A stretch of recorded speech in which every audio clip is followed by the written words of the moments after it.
दर्शकों, जेके अपडेट में आपका स्वागत है। मैं प्रशांत भारद्वाज। इस वक्त हमारे साथ हैं आम आदमी पार्टी के कन्वीनर ओपी खजूरिया जी।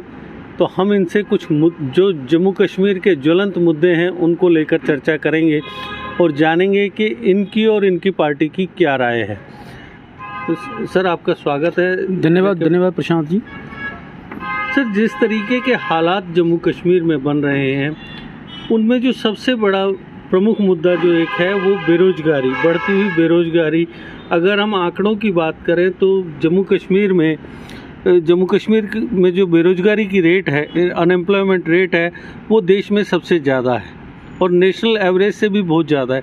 आप क्या कहना चाहेंगे? देखिए, ये बड़े चिंता का विषय है कि जम्मू कश्मीर में कंपैरेटिवली नेशन में जो 20% जो अनएम्प्लॉयमेंट ग्रोथ हुई है, कंपेयर करें पूरे इंडिया से तो यह हाईएस्ट रैंक पे है। कारण ये है कि पिछले लगभग 2-3 साल से सबसे जो बड़ी हमारी यहाँ पे इंडस्ट्री है जिसमें काफ़ी सारे लोगों को रोज़गार मिलता है वो टूरिज़्म है। टूरिज़्म चाहे 5 अगस्त 19 के बाद कश्मीर के अंदर जो हालात बने, काफ़ी देर तक वहाँ पे बंद रहा और जम्मू के अंदर भी बंद रहा। उससे भी जो टूरिज़्म का जहाँ पे टूरिस्ट के जहाँ पे नहीं आना, उसके साथ जो हमारे पास ऑटो रिक्शा, टैक्सी, ये सारे लोग जुड़े हैं, होटल इंडस्ट्री जुड़ी हुई है। जब सभी इन लोगों के पास एक जो परचेजिंग पावर इनकी एकदम कटेल हो गई, क्योंकि इनकी इनकम का जो एकमात्र सोर्स था वो, अगर वो टैक्सी ऑपरेटर हैं या रिक्शा ऑपरेटर्स हैं या होटलर हैं, और ख़ास करके हमारा जो टूरिज़्म के साथ जुड़ा हुआ जो इंडस्ट्री है, जो व्यापार है, वो सारे का सारा व्यापार स्लम पे चला गया। तो जिसकी वजह से काफ़ी तेज़ी से जो लोगों की जो परचेजिंग पावर थी, एक इकोनॉमिक्स की भाषा में जो लोगों की क्रय शक्ति जो होती है, वो लोगों की कम हो जाने की वजह से आज बाकी जो सेक्टर है वहाँ पे नहीं खर्च हो रहा है। तो जिसके वहाँ बाकी जो खास करके व्यापार में भी जो बड़े सारे व्यापारी हैं, छोटा बिजनेस है, वो नीचे की तरफ जा रहा है, वो बिजनेस स्लम चल रहा है। तो सर, इसके अलावा एक और बड़ी बात है कि 5 अगस्त 2019 के बाद जिस तरीके का एक माहौल तैयार किया गया था कि भाई जम्मू कश्मीर में सब कुछ ठीक हो जाएगा, आप क्या समझते हैं कि क्या वास्तव में कुछ तब्दीलियां आई हैं? देखो, वास्तविकता अगर देखे जाएं तो जम्मू कश्मीर के लोग और पूरे देश के लोग वास्तविकता से परिचित नहीं हैं। जम्मू कश्मीर का इतिहास क्या है और जम्मू कश्मीर की प्रॉब्लम्स क्या हैं। आज जम्मू कश्मीर के अंदर जहाँ तक हम बेरोज़गारी की बात करते हैं, जहाँ जम्मू मेडिकल कॉलेज के अंदर, मैं बार कहता हूँ, हमेशा कहता हूँ, जम्मू मेडिकल कॉलेज के अंदर 50% जो फैकल्टीज़ हैं वो वैकेंट पड़ी हैं। आपकी डिफरेंट आर्थो डिपार्टमेंट है, एनकोलॉजिकल डिपार्टमेंट में, जियोलॉजिकल में, गायनेकोलॉजिस्ट डिपार्टमेंट में, ऑप्थेमोलॉजिकल डिपार्टमेंट में, सभी डिपार्टमेंट्स में जो हमारी रिक्तियां पड़ी हुई हैं, अगर सरकार उनको नहीं बढ़ना चाहती। दूसरी तरफ मैं हमेशा कहता हूं, आम आदमी पार्टी का ये मानना है, मैं नहीं, आम आदमी पार्टी का ये मानना है, अगर सरकार सिंसियरली एफर्ट्स करे, अगर 2 सेक्टर के ऊपर ध्यान दिया जाए, एजुकेशन और हेल्थ के ऊपर, जम्मू कश्मीर में एम्प्लॉयमेंट जनरेट नहीं, इवन के जम्मू कश्मीर में एम्प्लॉयमेंट हमें इंपोर्ट करनी पड़े। आज जम्मू कश्मीर के पास एक एजुकेशन का इतना बड़ा इंफ्रास्ट्रक्चर, जो सरकारी इंफ्रास्ट्रक्चर है, वो डिफंक्ट पड़ा हुआ है। सरकारी बिल्डिंग्स डिफंक्ट पड़ी हुई हैं, उनकी तरफ ध्यान नहीं दिया जा रहा है।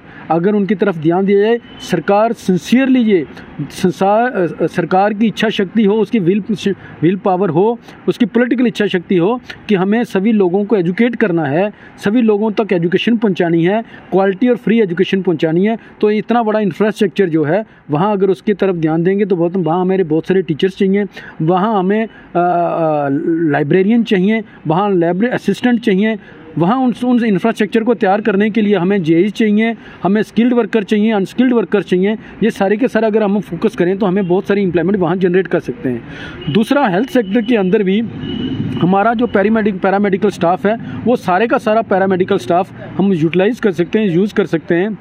अगर ग्रामीण क्षेत्र के अंदर जितने हमारे हॉस्पिटल्स हैं, जहाँ पब्लिक हेल्थ सेंटर हैं, कम्युनिटी हेल्थ सेंटर हैं या डिस्पेंसरीज हैं, उनकी तरफ ध्यान दिया। अगर सरकार की इच्छा हो कि लोगों को प्रॉपर हेल्थ सुविधाएं देनी, स्वास्थ्य सुविधाएं देनी है, तो वहाँ पे हमें पैरामेडिकल स्टाफ ही चाहिए और मेडिकल स्टाफ भी चाहिए।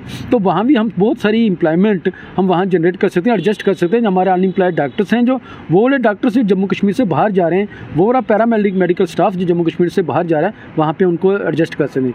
तीसरी जो सबसे बड़ी बात यह है कि एक ज़माना था जब हमारा जो खेती थी, कृषि थी, वो सबसे ज़्यादा एम्प्लॉयमेंट जनरेट करती थी, जब कृषि एक मुनाफे का व्यापार होता था। आज कृषि मुनाफे का व्यापार ना रह के एक घाटे का व्यापार रहा है, सरकारों की गलत नीतियों की वजह से, सरकारों की गलत एग्रीकल्चर पॉलिसी की वजह से आज वो कृषि जो है, व्यापार जो है, वो एक घाटे का व्यापार है, जिससे क्या हो रहा है कि वो जो किसान था वो शहरी मजदूर बन गया है, वो उसमें अर्बनाइजेशन हुई है। अर्बनाइजेशन जो शहरीकरण हो रहा है, ग्रामीण इलाकों से जो एम्प्लॉयमेंट वहाँ ग्रामीण क्षेत्र में एग्रीकल्चर ने देनी थी वो नहीं दे पा रही है। तो ये पॉलिसीज़ अगर आज किसान अगर किसी जगह पे आंदोलित हैं तो ये भी एक छोटे छोटे इश्यूज़ हैं, हमें ध्यान देना चाहिए इन चीज़ों के ऊपर। जम्मू कश्मीर के अंदर बहुत सारे एवेन्यूज़ हम एम्प्लॉयमेंट के क्रिएट कर सकते हैं, पर सरकार क्या वो चाहती है, लोगों को एम्प्लॉयमेंट देना चाहती है? सरकार की वो इच्छा शक्ति होनी चाहिए। हम जहाँ तक आम आदमी पार्टी की बात है, आम आदमी पार्टी जब इन दो चीज़ों के ऊपर काम करेगी, क्योंकि हमारा जो इलेक्शन मैनिफेस्टो नहीं, जो हमारा पार्टी मैनिफेस्टो है कि हमें ह्यूमन रिसोर्सेज डेवलपमेंट के ऊपर काम करना है। जब ह्यूमन रिसोर्सेज की डेवलपमेंट बिना एजुकेशन और बिना हेल्थ नहीं हो सकती, तो ये प्राइमरी जो फोकस हमारा जो एजुकेशन और हेल्थ के ऊपर होगा, ऑटोमेटिकली हमें बहुत सारे जो डॉक्टर्स हैं, बहुत सारे जो हमारे टीचर्स हैं, एजुकेटेड एबल्ड एजुकेटेड यूथ है, वो सभी के सभी लोगों को एम्प्लॉयमेंट मिलेगी। सर, जिस तरीके से अब आने वाले वक्त में जम्मू कश्मीर के यूटी बनने के बाद पहली बार यहाँ पर असेंबली इलेक्शंस हो रहे हैं, तो आप किन मुद्दों को लेकर जनता के बीच जाना चाह रहे हैं? देखिए, जम्मू कश्मीर के अंदर मुद्दों की कमी नहीं है। आप शहरी क्षेत्र के अलग मुद्दे हैं, ग्रामीण क्षेत्र के अलग मुद्दे हैं। मैं आपको बताऊं, जहां हमारा एक जो आरएसपुरा का प्लेन एरिया है, जो कठुआ का है, सांबा का है, आपका अखनूर तक, यहाँ आज कृषि आधारित वो एरिया है जहाँ पे सबसे ज़्यादा कृषि होती है और जहाँ सबसे ज़्यादा बासमती का उत्पादन होता है। एक ज़माना था कि जो हमारी जो रणवीर कनाल थी, वहाँ रणवीर कनाल का पानी पाकिस्तान में सियालकोट तक, वहाँ कम से कम 2 किलोमीटर तक उस रणवीर कनाल से सिंचाई होती थी पाकिस्तान की। आज हालात ये हो गए हैं कि रणवीर कनाल का पानी ज़मींदारों को, किसानों तक पहुंच ही नहीं रहा है, और जब किसानों के पास पानी नहीं पहुंच रहा है, किसानों के पास बिजली नहीं है ताकि वो ट्यूबवेल चला सकें, तो वो कृषि उनसे जो उनकी प्रभावित हो रही है। ये तो बड़ा मुद्दा है। नहरों की प्रॉपर सफाई नहीं हुई। दूसरा, जम्मू कश्मीर के अंदर आज जो डेली वेजर्स हैं या नीड बेस्ड वर्कर्स हैं या कैजुअल वर्कर्स हैं, आज आए दिन वो हर धरने पे हैं। उनको प्रॉपर उनकी जो सैलरी, टाइमली सैलरी, जो उनको वेजेस नहीं मिल रही हैं। जम्मू कश्मीर के अंदर जो वेजेस एक्ट हैं, जो वेजेस है, मिनिमम वेज एक्ट है, जो वो सब मुझे लगता है हिंदुस्तान में सबसे नीचे होगा कि आपको एक दिन का 200 रुपया नहीं मिल रहा है। तो कंपेयर करें हम दिल्ली से, जहाँ पर 6,700 रुपया मिनिमम वेज है, तो वहाँ पे 17,000 से लेकर 18,000 रुपये तक है। तो आम आदमी पार्टी इन इश्यूज़ को लेके जनता के पास जाएगी। जम्मू कश्मीर के अंदर हॉस्पिटल, मेडिकल कॉलेज अगर आप देख लीजिए, वहाँ की इमरजेंसी सिर्फ पीजी के स्टूडेंट चला रहे हैं। आप जम्मू कश्मीर के अंदर स्कूलों की हालत देख लीजिए। आज जम्मू कश्मीर के अंदर एजुकेशन के अंदर जो प्राइवेट और पब्लिक सेक्टर के अंदर जो कंपटीशन होना चाहिए था, वो बिल्कुल नहीं है।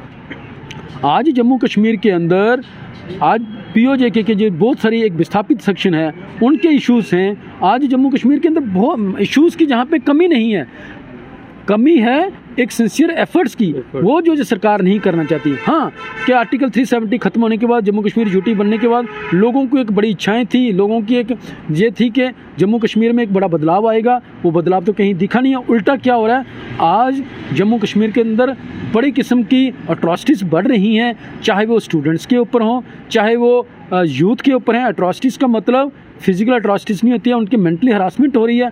आज जम्मू कश्मीर के अंदर बहुत सारा, जिस सरकारी आंकड़े कहते हैं कि जम्मू कश्मीर के अंदर बहुत सारा नशे का व्यापार हो रहा है। भाई, जब नशा आ रहा है जम्मू कश्मीर के ऊपर, तो जो एडमिनिस्ट्रेशन कहाँ सोई हुई है, जो पुलिस प्रशासन कहाँ हुआ है, कहाँ सोया हुआ है? जिस तरीके से यूथ आज नशे में इंडल्ज हो रहा है, उसकी फ्रस्ट्रेशन को निकालने का उसने रास्ता नशा अपना लिया है।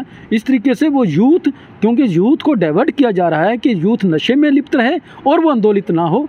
आज ज़रूरत है जम्मू कश्मीर के युवाओं को सरकार के खिलाफ एक बड़ा आंदोलन खड़ा करने की। जब तक जैसे किसानों का आंदोलन खड़ा हुआ, तो आज सरकार को झुकना पड़ा। इसी तरीके से आंदोलन, युवा जब तक आंदोलन न करेंगे, जम्मू कश्मीर के शहरी आंदोलन न करेंगे, व्यापारी ना, आज जम्मू कश्मीर में व्यापार की लूट होने जा रही है। आप रिलायंस की आपके शोरूम खुले जा रहे हैं, तो जो छोटा व्यापारी है, छोटा दुकानदार है, वो तो जरा कुचला जाएगा। तो आम आदमी पार्टी जब आम आदमी की बात करती है तो इन छोटे छोटे इश्यूज़ के ऊपर भी कंसर्न है।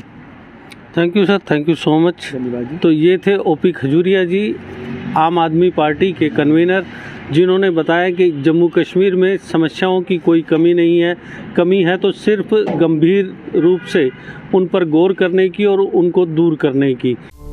जीके अपडेट रहे हमारे साथ। अगर आप ये वीडियो YouTube पर देख रहे हैं तो हमारे YouTube चैनल को सब्सक्राइब करें और बेल आइकन को क्लिक करें। अगर आप ये वीडियो Facebook पर देख रहे हैं तो हमारा Facebook पेज लाइक जरूर करें। For advertisement please contact 7051091811।